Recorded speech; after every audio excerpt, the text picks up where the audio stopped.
started on this session, and my name is Maurice Jackson. We have three great musicians, Aaron Myers, Herb Scott, and Nasar Abadey, and they're just jewels of this city and of the world community. So we're just going to start, each one is going to tell you a little bit about how they view this situation that activists are in, that musicians are in, about playing music, but also about getting the community involved in their work. And then we'll go for 15, 20 minutes, and Val will ask another question, and then we'll have questions for you.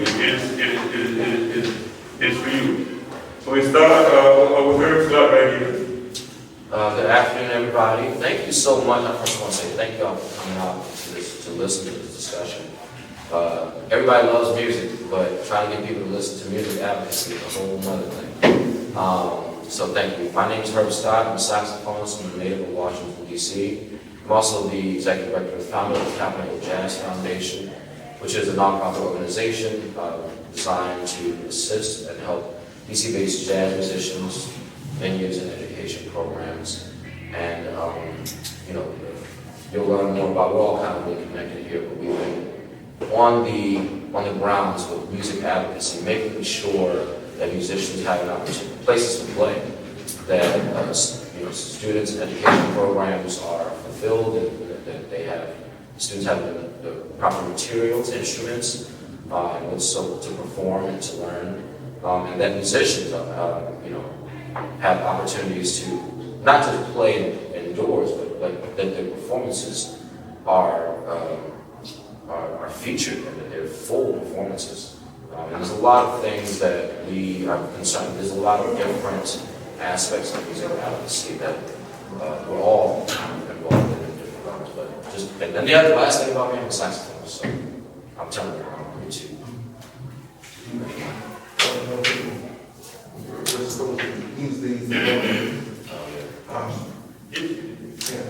My name is Gary Myers. I'm a jazz vocalist and soul pianist at St. Alfred.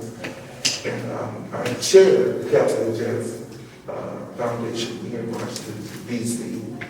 And I worked a great deal through an arm of that called the DC Jazz Lobby, the craft legislation that's been able to help both presenters and also musicians. Some of you may be aware of the music census that happened a few years ago here, and some of you may be aware of the tax rebate that venues get to present live music. This is as an incentive. Those are both things that we work very hard on to see happen. And during this pandemic, myself, along with both of the gentlemen outside of me, worked along with the music stakeholders, some of that you'll hear more about, I'm sure, later in this conversation, to ensure that this music community, not just jazz, but all music communities could have a space and a resource that was safe where we could coordinate our relief efforts and answer those questions that one may think that they're only dealing with as far as the problem is concerned. Understanding that those problems are shared by many people who are trying to do good work for music here in this community. So there's a lot of work to be done. But I think over this pandemic, we have seen that there are many people who are up for the task, and a community that really wants to have a vibrant music scene, specifically that of the jazz music scene. And I'll just leave it at that. I'll turn it over to Mr. Ackley. Thank you, sir. That's all.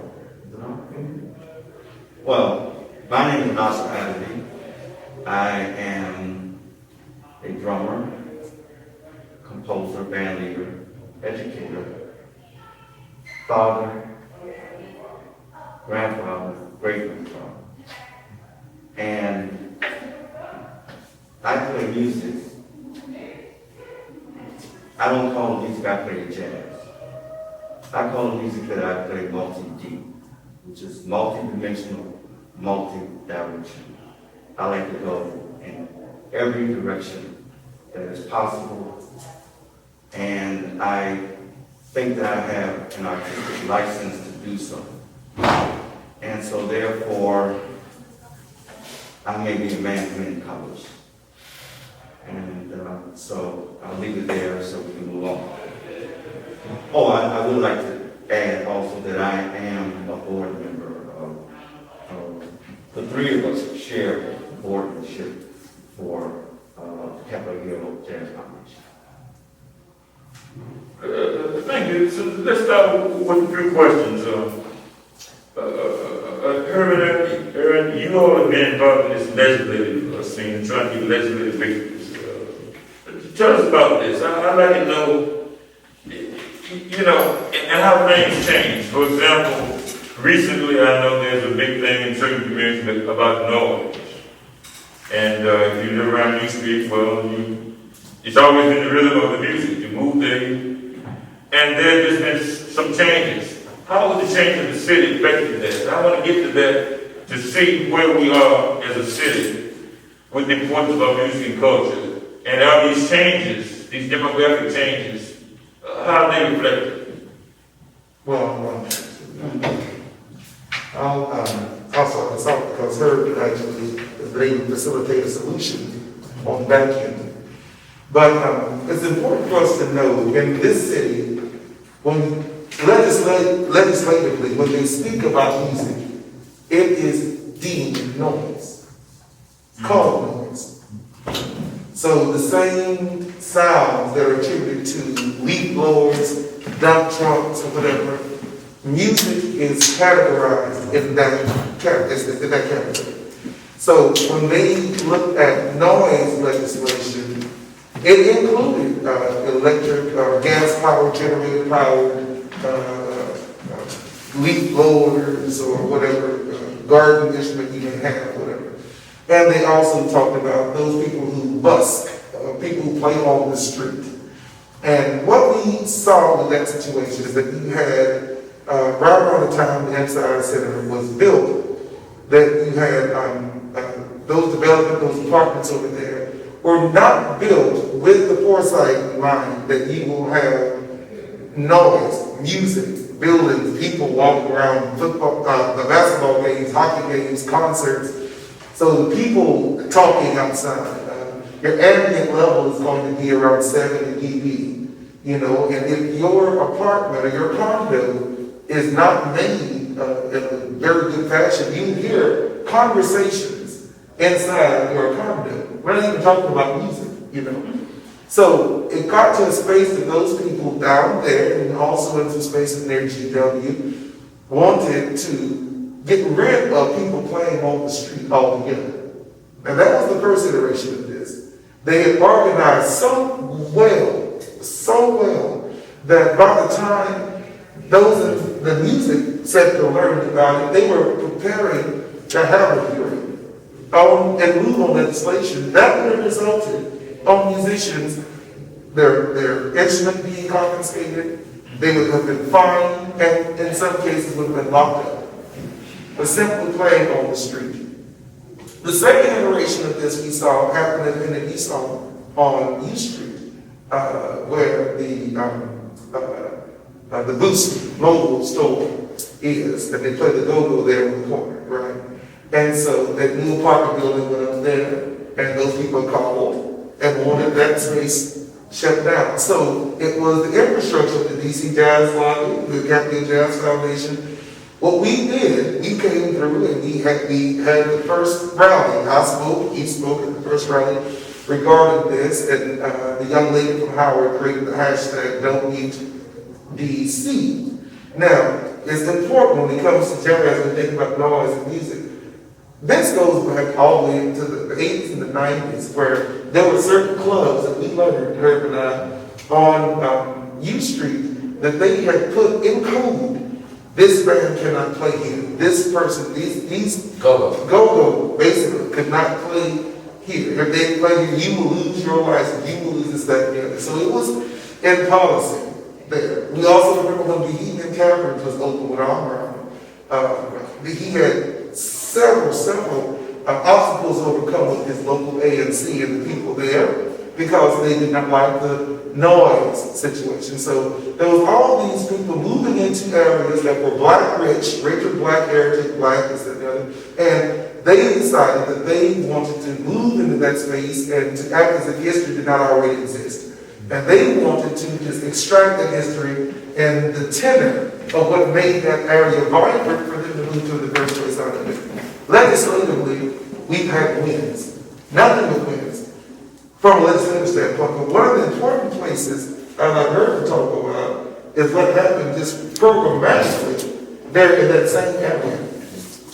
Yeah, so, that was a great backstory on, on the history of the, what was the noise bill, what was the name of the bill? It was the Amplified Noise Bill. And so during the course of that, now I was uniquely attracted to this issue, aside from just being a musician, because I too was a busker. When I came back from college, around 2008, great recession time, there were no gigs. And so a lot of us musicians took to the streets to try to make it to earn a living. And a lot of these places that I played were now these same places that came into question. And it, has a lot to do with the city becoming much more dense, and the city not, having any solutions ahead of time of what was going to happen as a result of the more people coming here. They built more buildings for people to come here, but didn't account for what would be the resulting issues that, the unforeseen issues. So I proposed an idea a long time ago, a few years ago, I think, about 4 years ago, to members in the community at Gallery Place that, hey, I used to perform here, and it was very hard, and you guys, it would be really great if you could actually set up a series to pay performance and make this instead of looking at musicians as a nuisance, look at this space as a place where musicians can actually earn a living. And now you can identify who's going to be there, who's going to be there, and you have some kind of little degree of control over the loudness or the behavior of said performer, because if you're going to get paid, then you're going to assumingly comply. So one of the great successes of this, so one of the things that happened just before I mentioned this part, is that the city council was really moving to introduce this amplified noise bill, which would have called for, if you were performing too loudly and you were told to stop, you were given a warning. If you didn't comply, then you were subject to 10 days in jail, confiscation of your instrument, and a $600 fine. And so we fought the council. They had these little pilot, what do they call it? The meetings we would. We went out and we looked at, we tested the noise. We would test the noise. We'd go over Gallery Place, and someone had a decibel meter, and we'd have a musician playing. And the councilman was just absolutely sure that he was going to find this loud, huge rock band or rap group. Never found it. And so they rescinded that bill, which was a great victory. And then shortly during COVID, the conversation came up that, hey, we do actually want to make a space for these musicians, but not necessarily because they're just so, they just really just love music. It actually is now the music is being used to curb the violence and to be used to encourage businesses to come back to Gallery Place, Chinatown, and then moved. All these corporate, Applebee's and all that stuff have left because of the shutdown. Now they want to have the music back to make it a celebratory type space. So now we're looking at, the plan is to, next week, that there will be weekly performance, daily performances twice a week, where musicians will be paid duos, and then on the weekends there will be quartets and trios. So from 12 until 7 p.m. every day, right there where they were looking to lock up musicians, now those musicians are really looking to get paid. And now that pilot program is being looked at as something implementable in other parts of the city. So the same thing is happening actually at Gallery Place Metro. At Eastern Market Metro. There's Fridays, free performances, paid for the performers, free to the public from 5 to 6:30 every Friday, at least for the month of October. And so we see that sometimes when we're working in the world of advocacy, not every advocacy element involves a piece of legislation. Sometimes those issues can be mitigated via just some solutions and just kind of having some conversations. When that doesn't happen, then you have to go to the legislation. But it's been an upward fight, and I'm hearing that and this may be a pilot that will be implementable beyond just DC, because New Orleans, I went down to New Orleans a couple of years ago. They're having the same issue in New Orleans. I mean, it's crazy to think, but in New Orleans, there's been, due to gentrification and lots of things, a lot of residents are complaining about the brass bands playing in New Orleans. And so there's been moves to lock them up, and they have been locked up. They've actually locked those musicians up down there and have fined them and have made it difficult for them. And that's been a tradition. Yeah, for hundreds of years. Yeah. Yes, so so what we're having is, as Aaron mentioned before, is that we cannot be siloed as advocates just in our own city. There's other cities that we have to look at for different models. And so we were, at the beginning of the pandemic, there was a call organized for us as advocates. It began as one call, and it ended up becoming the DC Music Stakeholders Call. But that call comprised of individuals in DC, but also outside, to see how we can share those resources. What's happening in Baltimore? What's happening in Virginia? What's happening in San Francisco? How are you guys dealing with the exact same issues? And it's been really interesting to see how some of the cities have addressed that. That's how we dealt with Science Year. Thank you. So let's switch up a little bit. Nasar, you were one of the last people to play Bohemian Garden. And what is happening with the place to play in the scene? I remember some years ago, and we just heard something a long time, and there were places you could go. And just since COVID, Bohemian Garden, Alice, I understand Alice is opening back up. Places JoJo's on New Street, places like that. But what does it mean to lose a place like Bohemian Garden? And then what are your hopes for the future? Well, let me start that first with a question, because you and I have known each other for many years. And when did you get in Washington? When you 73. So 73. So Bohemian Caravans was opened under the operator Tony Taylor. Right. And then the year I moved here, What year is that? 77, Okay. it was closed. Now, Bohemian Caravans had already built an institution to the extent where the greatest of musicians, jazz musicians, had worked there.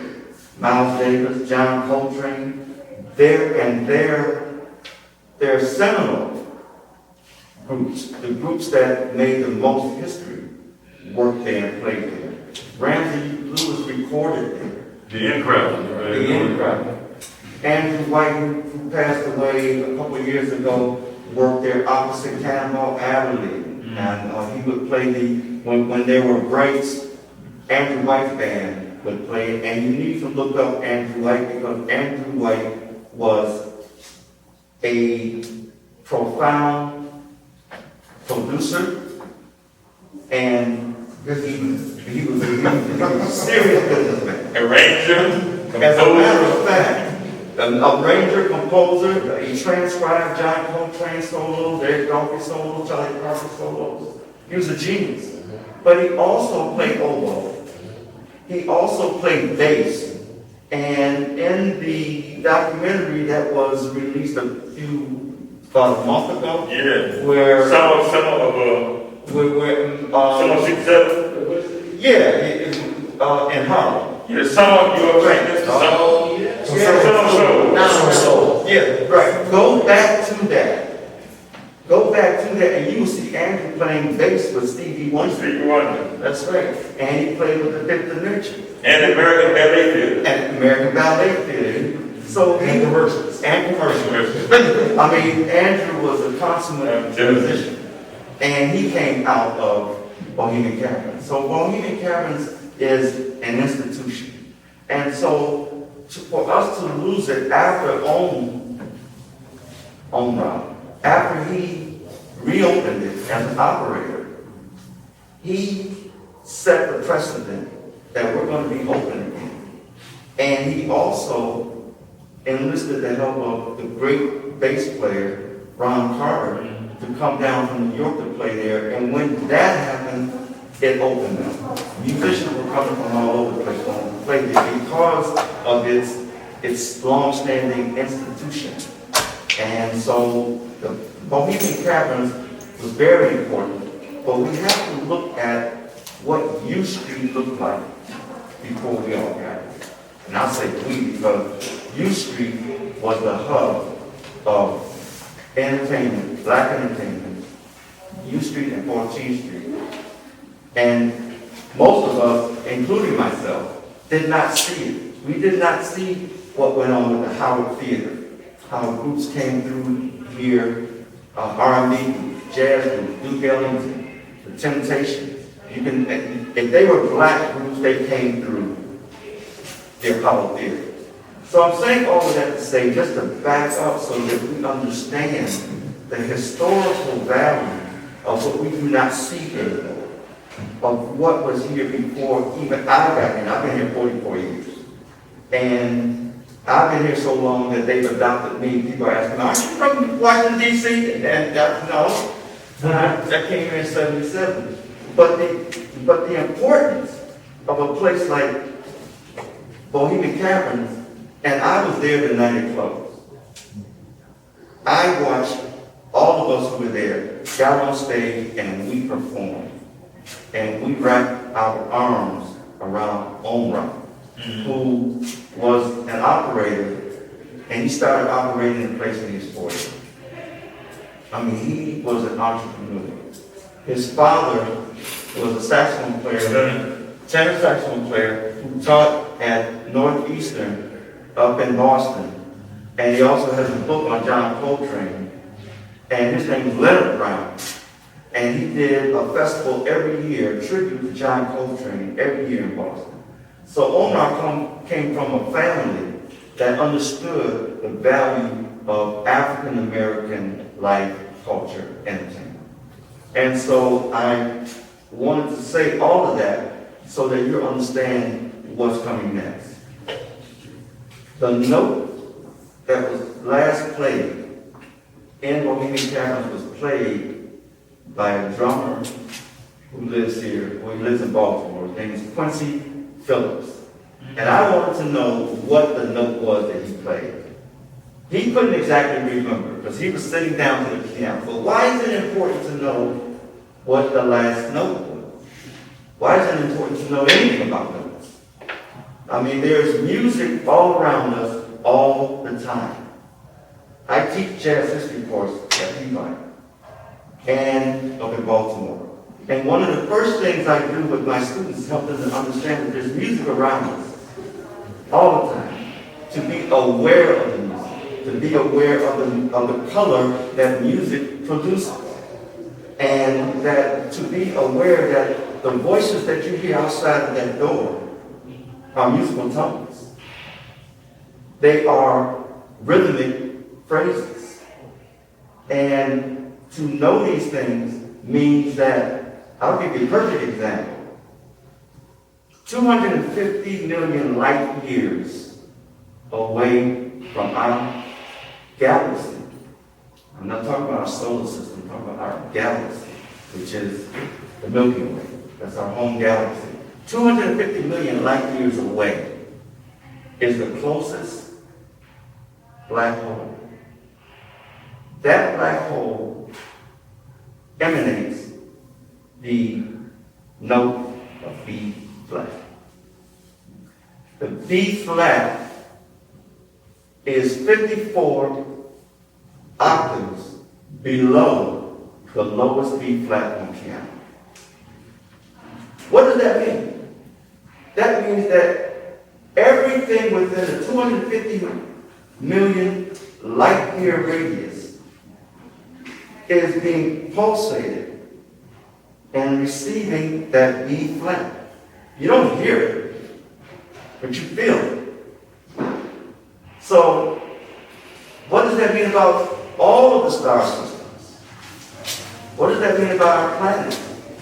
And I see you looking up and you're saying, wait a minute, what does that all mean? I've got a list here. Mercury, key of C sharp, when it revolves around the sun. Venus, A. Earth, C sharp. Mars, D. Jupiter, F sharp. D for Saturn. When we go to Jazz Congress, everybody's aware of what's happening in the sense here in DC. So I would hope the jazz team that I saw in the future would remove the imposter syndrome, as if we do not belong on the same space, field, as people in New York or LA. I hate that anybody would ever think they would have to leave this city to actually prove themselves as worthy of being recognized within their field. I released my album this year, April 30th, called the Pride Album. Before I released the album, I did a great deal of research as far as what did this market look like, not from a theoretical standpoint, not from where I would hope it was, but where it's at now. And that research proved this information. Jazz makes up 0.8 to 1.1% of consumed music. Don't mistake that with like or respect it. Jazz is likely respected by pretty much anybody in the field. But when it comes to those people who are motivated enough to buy tickets, to buy albums, so on and so forth, that's where we sit, 0.8 to 1.1%. Up until June of this year, 44% of music consumption was of new music. 66% of those music consumption was of catalog music. That is 18 months old or older, all right? So we have about 60,000 new songs that hit Spotify, which is the largest streaming space out there for music right now. You can argue with Bandcamp, you can talk about the difference of Apple Music, but the proof shows that Spotify is the leading situation. That also pays the least, okay? So if you got 60,000 new songs coming to Spotify, and of the 60,000 new songs, only 44% are those who we consumed. And of that 44%, only 0.8 to 1% will be jazz. And then if I do, and ask this question of the audience who's here today, those who may watch in the future, as I did at the Roslyn Jazz Festival last week, how many people have a subscription to Downbeat magazine? No. That's the magazine that reports. Oh, okay. That reports on music that's happening today, breaking news. I'm in Downbeat this month. So who has a subscription to Jazz Is? I do. That's the first subscription to things. What about Jazz Times? That kind of thing. There are those types of subscriptions out there that are trying to support this music, so that when people in this city say, Herb gets ready to put out a new record, say Nasar gets ready to put out a new record, they know, hey, I don't have to go to New York to do this right now. I have the agents, the labels, the management companies here. I have the government entity that helps you fund for your Grammy campaigns, and this, that, and the other, to help with your marketing. And I have a publication that I know my listeners here in Washington, D.C. are actually picking up, and they can appreciate the artists that we have here. That's my hope and prayer for the jazz scene, that the imposter syndrome is removed, and the greatness of this music here in D.C. can be not only appreciated by the players, but also by those who come out and listen to it. Well, I'll tell you,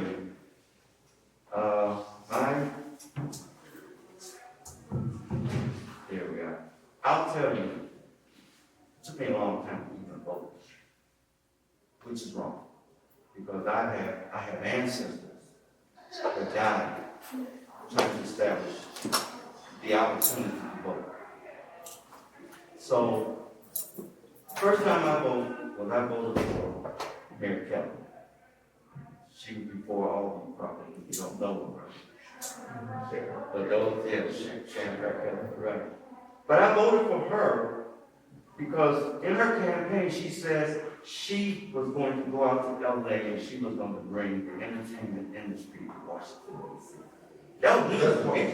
That was good for me. I said, well, I'm going to vote. And I've been voting ever since. But she was unsuccessful. I had to wonder why. And the answer came to me that there are folks who are in government here, the national government, that do not want that industry here. And so they want to be able to mingle with those entertainment stars in LA, but they don't want the press's eye and the local media to be able to deal with it, check it out. That's what I found out in my research. This music, there are 3 centers: LA, Nashville, and New York. There aren't any other centers in the U.S. that have the kind of clout and entertainment activity that goes on outside of those 3 centers. I would add Atlanta now. Well, Atlanta is coming. Yeah. However, Atlanta does not have what we call folk jazz. Oh, yeah. I'm talking, and LA doesn't either. That's right. I live there. Yeah, of course, Nashville doesn't either. But New York is the hub of all of the music. You hear country western, you hear jazz, you hear fusion. Like 10 Pan Alley. Ten Pan Alley. Yeah, well, you gotta check out 10 Pan Alley. Not the number 10, but T-I-N Pan Alley. And those were the publishing art. The publishers had offices in that address, and they're the ones that sign artists and publish their works. So we're running out of time. I want to be the first to thank you all for coming here to even be a part of this discussion. And I want to encourage you to be advocates for what we call jazz. I don't like the word. We can discuss that at another time. I don't like the word jazz. But I do like the word or the phrase African American classical music, because African American classical music encompasses all the music that we've ever played that started in the roots of Africa. And we brought it here for our ancestors. And I like to say African music is a music of environment. That means that whatever the environment reveals to us, we use that to create our art and to create our music. Thanks for watching this video from NEXTfest Culture and Conversation series, presented by CapitalBop. There is no way to fully replicate the spirit of those days at NEXTfest, but we are so glad to have this curated archive to share with you. At CapitalBop, our mission is to promote, present, and preserve the sound and soul of DC. To stay connected, follow us on Instagram and Facebook, or find us at CapitalBop.com. Be sure to subscribe to CapitalBop's YouTube channel for more content like this. And again, that's CapitalBop with an A. CapitalBop.com. Maybe I'll catch you at the next show.